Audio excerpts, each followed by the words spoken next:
when your tank is empty. Yep. And these coaches can tell that these guys have gone to their second and third tanks in terms of conditioning, Rick. Well. It's starting to show up. Seventh practice in. Body, especially in a training camp environment, you know, the first few days, no matter how hard you've worked in the off season, your body's going to get shocked and awakened to this time of year. And it's that hump day, that fifth or sixth practice when you start to come, turn over and your legs are so sore, your groin is so sore, you get out of bed and your lower back hurts. And it's all about these early conditioning drills that warms up the legs, the feet, the back, and get you going, that kind of moves you forward. All right, guys, the same as we did the first day, all right? Minute drill, but it's going a minute and a half. All right, we should be better. Stay down, good defensive slide. Offensive player, make him work. All right? Here we go. Who's starting each drill? Kobe Bryant at the defensive end. Good closeouts, good closeouts, good closeouts. Oh, there we go. So this is all about setting the stage and the tone for the defensive end of the floor. And look at Kobe Bryant. You got to go through all these guys defensively. Good, Jay. This is his third guy guarding Jordan Hill here at up to the half-court line. And now he's going back at the defensive posture guarding Jeremy Tyler. This is not necessarily a ball handling drill for Jeremy, as we see. Big guys usually not accustomed to handling the ball against guards, but defensively, this team was this team was deficient defensively. Kobe Bryant is a proficient defensive player over the course of his career is now challenged to have to guard some of these guards with, obviously quickness. Yeah. And then remember, he's coming off a broken bone in his knee and the Achilles injury. And he's starting to feel it here. Look how tired he's getting. This is his fifth guy now he's guarding at the defensive end. Again, this is a 36-year-old guy. He's feeling it. Out here leading this. See, when your best player is out here doing this, go Kobe, go Kobe. Sets the tone. It sets the tone. Rick, this sets the tone. Good, good, good. Keep going. Throw it back. And what we notice with, good job, next guy. With age. Job. Hold on, hold. That's a minute and a half of pure defense right there. On the whistle.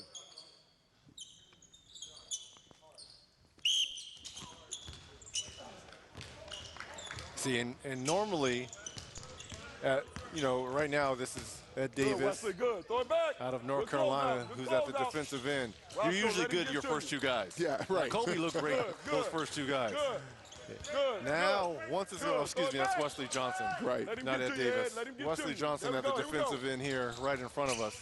And what we see from Wesley, West, from my eyes, throw it back. there's a lot of potential defensively here to cover, two guards all the way down to power forwards. He has the length, the height, the size, the quickness. Good closeout, good closeout. Well, now remember, he was playing out of position last year in D'Antoni's system. He was playing the stretch four.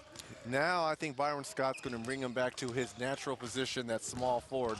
I guess, Mitch Kupchak didn't want to commit to the starting lineup, but I think right now it's Steve Nash at point guard, Kobe Bryant at shooting guard. Wesley Johnson right now is slated in to be that small forward. So he goes back to his natural position at 6'7", 6'8". Look at the arm length that he has. Yes. He can shoot the basketball with range.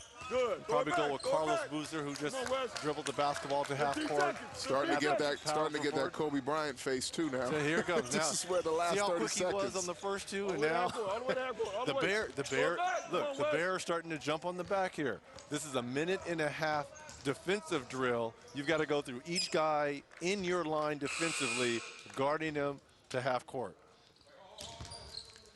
Well, I think it'll get interesting here as the big guys. The young fellow here, Julius Randles. And Kobe has recharged his battery.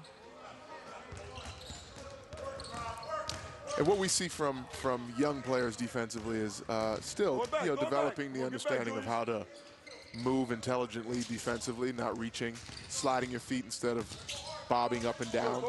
Coaches in our day and age who play 4 years in college, they usually break you of those bad habits defensively. Step slide is a lot different than step bob.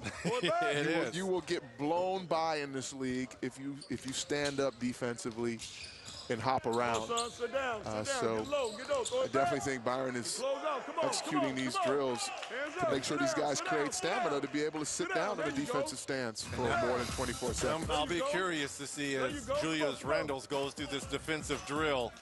As we look at his bio here, the 7th overall pick, 15 and 10, double-double in Kentucky. Took him to the national championship game where they lost to UConn.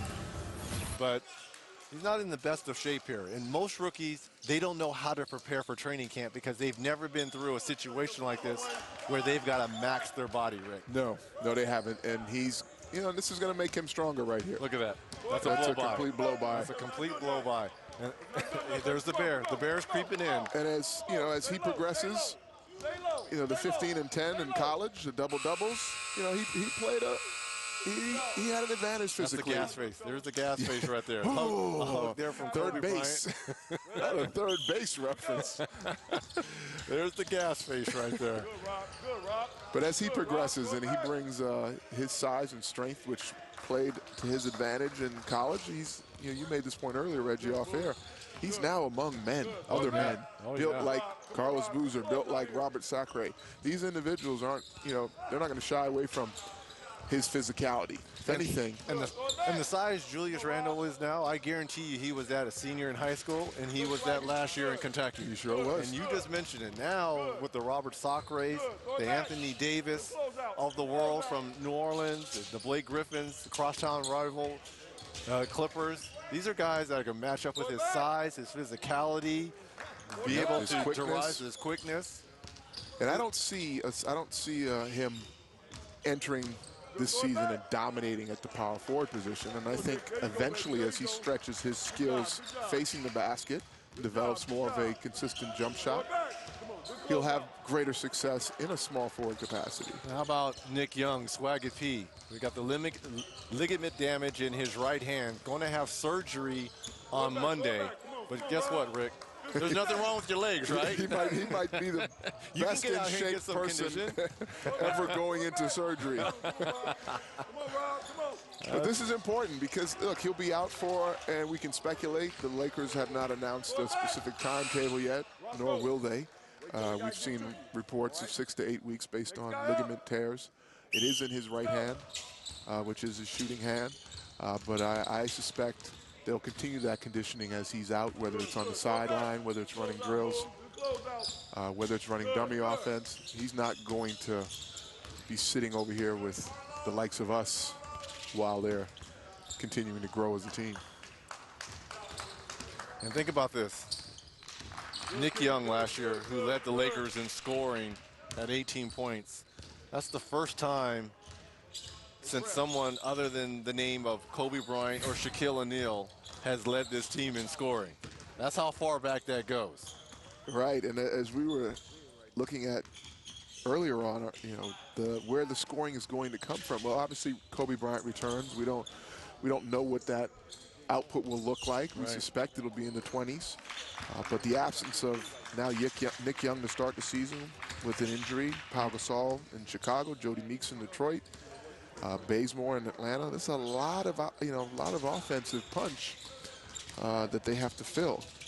And when we look at potential players that can fill that, Carlos Boozer is one, someone that's scored consistently throughout the course of his career in the paint. But coming off season lows in Chicago at the offensive end in scoring as well as rebounding. Steve Nash coming off season lows in assists and scoring since his rookie season. Yeah. And with, you mentioned it, Nick Young going down possibly for 2 months because of the wrist injury. This all shifts back to how we opened the show, talking about Kobe Bryant. A lot of pressure now back on Kobe to put points on the board. And he's back, but how much does he have to be back? And with not another viable scorer on the floor to take pressure off him, it's like the third and fourth and fifth hitters in baseball.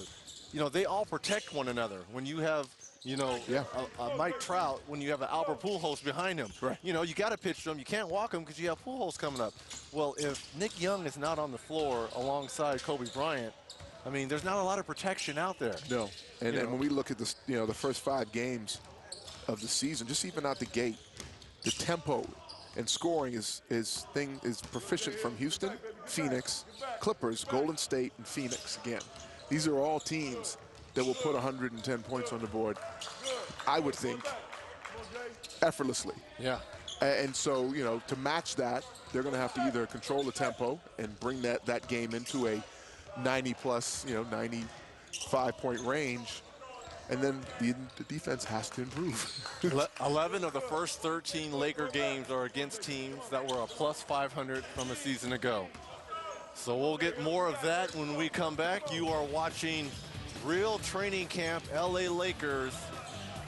We'll be back in a minute. Hi, Phil Swift here. This is Flex Shot.